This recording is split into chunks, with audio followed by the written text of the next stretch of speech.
well, it's not just divorce, it's the judgment. It's the whole thing. It's a nightmare. It's very complicated. Could you imagine how many lawyers she has? very Charging her a Hi, fortune. girls. Hi, good to see This is you. worse than like 15 minutes late. Oh, After you went out of your way to invite me. It's all right, I'm getting numb. And you? I'm getting numb. You look so pretty. You do. So I'm here today getting this whole shebang done. Have you ever seen Dr. Wexler? Do you know her work? Well, I know she's very famous. I've read about her millions of times, but I've never been here. She's doing for me, I call the liquid facelift, where she's gonna inject all around to your Restylane and some combination of Restylane Botox and lifts it up so that this, which by the way, you don't even have this. No, she's You look young. amazing, by the way. Yeah. But you don't have these lines yet. You're gonna get this She's part. like gonna do a, I can't touch it because I'm all Don't numb. do too- And you Sit can down still wait talk for like her. Jill Zarin. A little bit. I'm Even a when little you're numb. numb. I wasn't sure if Sonia really understood the kind of bankruptcy she was in versus other kinds. My sister's an attorney, and she can give us some advice on her bankruptcy.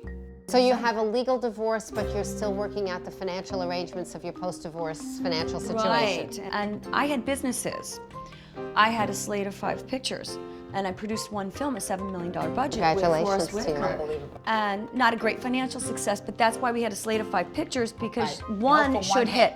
I'm a lover, I'm a gardener, She is a I'm lover. a hostess, I'm a decorator. I can't smile. I would be smiling now, but I'm numb. I'm like, that's not what I do. You know, businessmen go to work every day. I'm not Donald Trump filing a Chapter 11. I'm Sonia Morgan, just trying to keep my finances and house together, my daughter, pay my bills. Your debts get discharged if you can't pay them. I have plenty of money to pay my But debts. technically, you can't file for bankruptcy unless they have a statement in which they are technically insolvent, which Right. means their debts exceed their assets. Well, that is true.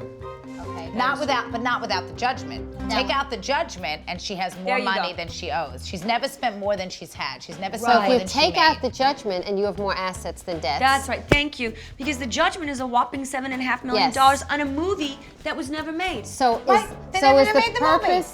purpose of your filing bankruptcy, which is a very common purpose in business, when you file bankruptcy, you have something called an automatic stay. Have you heard that word before? Yes, Do you know I what heard that an means? automatic stay. And do you know what that means? Not exactly sure, but What it means is that anybody who's trying to collect from you for any debt cannot do it without permission of the court anymore. I mean, and you really file bankruptcy, it sounds like, to really get your business affairs in order versus your personal affairs. So it's not my personal affairs at all. I've been Correct. doing really well for Correct. 5 years. So- I've been paying my bills, Right. paying my mortgage, paying my credit So cards in full. The hope is that you don't have to sell your house, because the hope is that when you do your calculator, everything works out okay and you can settle that one big debt and move on with your life. Because you can always refinance your house if you have to pay debt in cash. I mean, there are ways to do it that you don't have to. Erin. Okay. That's very well said. Thank you. All right, so let's go get some injections. Come Yeah, on. let's do that. Let's enjoy ourselves.